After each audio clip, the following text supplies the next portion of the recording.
Es verdaderamente impresionante que no hayamos hecho más que comenzar el tiempo ordinario. Empieza Jesús a cumplir su ministerio. Recordemos que él inmediatamente después del bautismo fue a ser tentado por Satanás en el desierto. Comienza su vida pública, comienza, como vimos ayer, anunciando el reino, invitando a la conversión y a creer, la conversión que mueve a la fe. Aparece hoy Jesús, que va a Cafarnaún, que va de ciudad en ciudad como un predicador itinerante, proclamando el mismo mensaje de salvación, diciendo que el tiempo se ha cumplido y que hay que arrepentirse, convertirse, para entrar en el reino es aceptarle a Él, recibirle a Él como persona.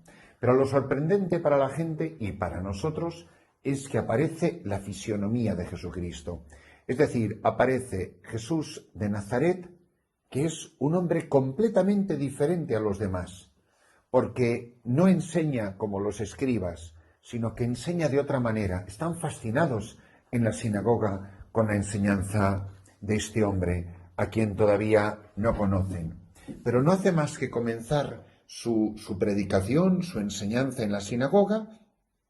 Dice que estaban asombrados de su enseñanza porque les enseñaba con autoridad, no como los escribas.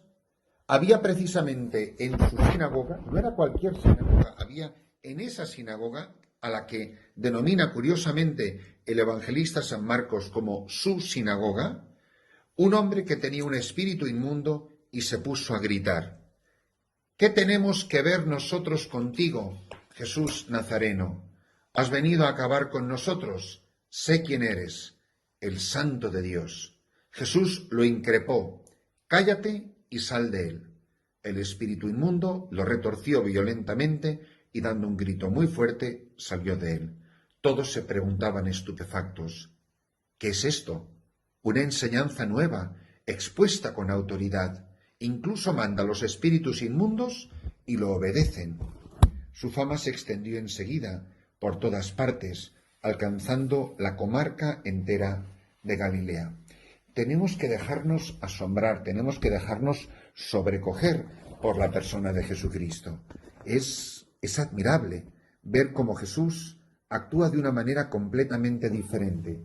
Lo primero que les llama la atención a los que están en la sinagoga es que Él dice cosas que nunca nadie ha dicho y las dice de una manera que nunca las ha dicho nadie, es decir, les enseña con autoridad, con una autoridad que solamente puede venir de Dios. Es decir, su modo de enseñar no expresa opiniones, no reinterpreta la palabra, sino que Él mismo se manifiesta como la palabra de Dios. Explica la palabra de Dios, en aquel tiempo, pues lógicamente el Antiguo Testamento, de una manera que no lo había hecho nadie.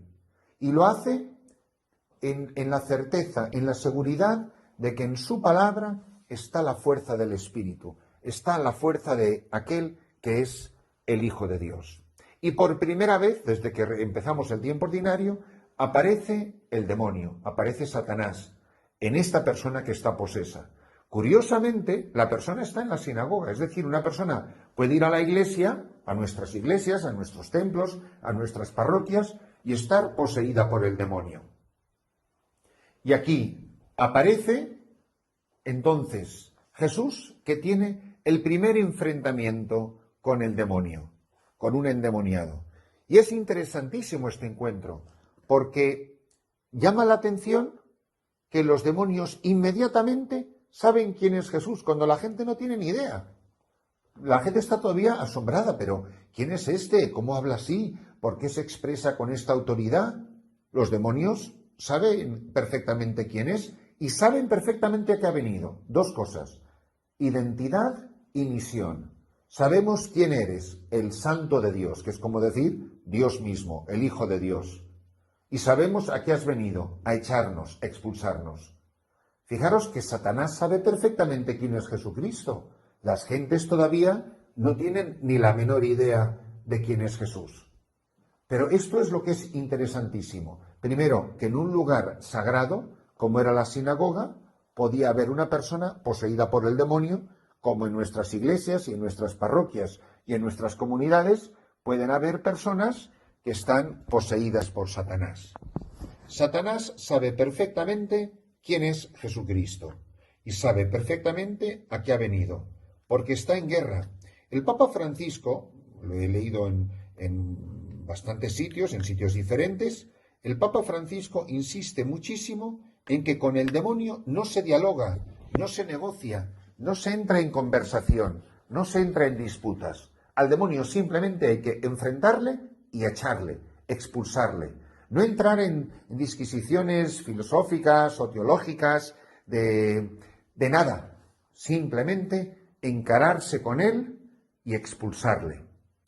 Esto es importantísimo que lo tengamos en cuenta, porque el demonio puede venir a nuestra vida disfrazado o disimulado de muchas maneras diferentes.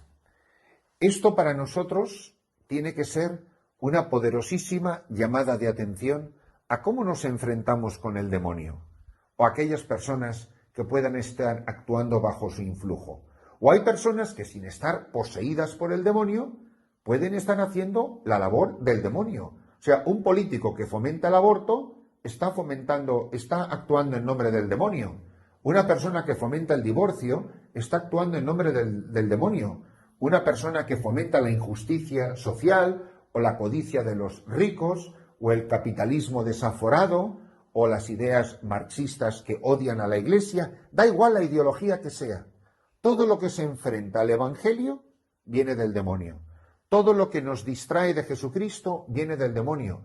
Puede ser un influjo más o menos espectacular, que tal persona echa espumarajos por la boca, pero lo que menos importa en esta vida, creedme, no son los espumarajos que eche por la boca una persona, que eso más o menos no nos va a tentar ni a seducir. En todo caso nos podrá asustar.